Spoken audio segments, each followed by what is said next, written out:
What's going on, guys? It's John here from 4Gamers with a quick video regarding the shiny locked Pokemon in the new Sun and Moon games. And spoiler alert, there's a lot of them. If you don't know what a shiny locked Pokemon is, it's simply a Pokemon that is unavailable in its shiny form by legitimate methods. This means if you see Pokemon like this online, you're probably dealing with a hacker. Whether Game Freak specifically coded the Pokemon to be shiny locked in-game or by an event, here's a list of all the shiny Pokemon that you can't get in Generation 7. Since Generation 5, each subsequent Pokemon game has come with a growing list of Pokemon that can't be found shiny, and it seems that Generation 7 is perhaps the worst offender in terms of locking down their shiny legendaries. For those of you that just want the quick list of which shinies you can't get, you can pause the video here, but for those of you that want to see what each shiny form looks like for yourself, let's get started. Starting off the list, we have all the Tapu Pokemon: Tapu Koko, Tapu Lele, Tapu Bulu, and Tapu Fini. Unfortunately, these Pokemon look really cool in their shiny black forms, and it's a real shame that there's no chance of obtaining them legitimately in-game. I kind of understand why Nintendo had to shiny lock the Tapus and Ultra Beasts, as they appear extensively in cutscenes, but if they were going to deny us of these shinies, then at the very least, they didn't need to rub these amazing shiny forms in our faces. Next on the list is Cosmo and its evolutions.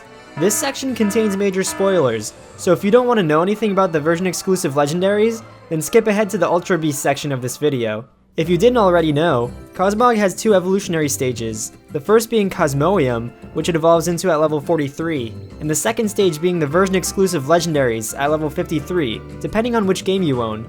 Cosmog wasn't that great of a shiny anyway, but its evolution Cosmoium kinda made me wish it wasn't shiny locked after all, as it sports a nice pink galactic orb that I feel many would be pleased with.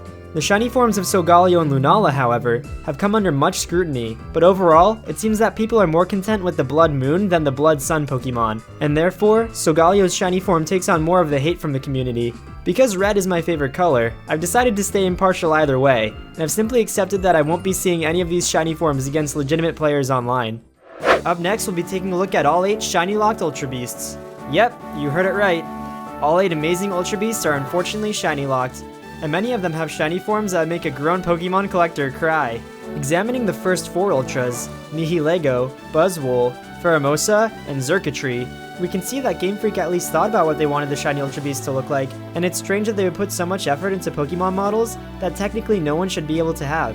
I find it a crying shame that Pheromosa and Xurkitree can't be shiny, as the copper tines coming out of Xurkitree's blue wire body just looks amazing, and Pheromosa's black makeover makes this sleek Pokemon design even more lustrous. I think that the other 2 shinies are okay, but the green on shiny Buzzwole demands it be nicknamed Buzz Lightyear, and Nihilego's shiny makes it look less like the Nightmare from Kirby, and more like a chewed up and spit out yellow Starburst. The next 4 shiny Ultra Beasts include Celesteela, Kartana, Guzzlord, and Necrozma. Guzzlord and Necrozma both receive fairly detailed and interesting shiny makeovers, although I thought Guzzlord already looked pretty awesome, but I feel that Celesteela and Kartana's shiny forms could have grabbed the eye a little bit more. Either way, none of the Ultra Beasts are available in their shiny forms, making the debate about which ones look the coolest fairly moot. To finish up the list of the shiny locked Pokemon of Generation 7, we have the 2 event Pokemon, Magearna and Marshadow. Magearna is a fairly interesting Pokemon, as it apparently has 2 different non-shiny forms, one being the Magearna of modern times, which is being distributed now via QR code, and the other being its original color, which looks pretty awesome and ornate. Unfortunately, event Pokemon can't be obtained shiny unless they are coded to be, which isn't a total loss for Magearna, as I honestly can't spot any differences between its normal and shiny form. In its quote-unquote original color, however, it looks really cool, going from yellow and red to white and black, but this form is probably being saved for another event, and will most likely never be shiny. Sun and Moon's other new event Pokemon, Marshadow, is the Pokemon that will conclude the list of the shiny locked Pokemon of Generation 7.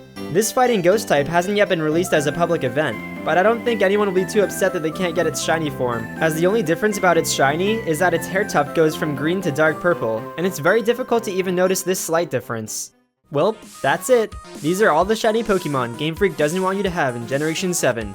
Let me know which ones you wish were available in the comments below, and be sure to subscribe for more. Until next time, I'm John from 4Gamers, signing off.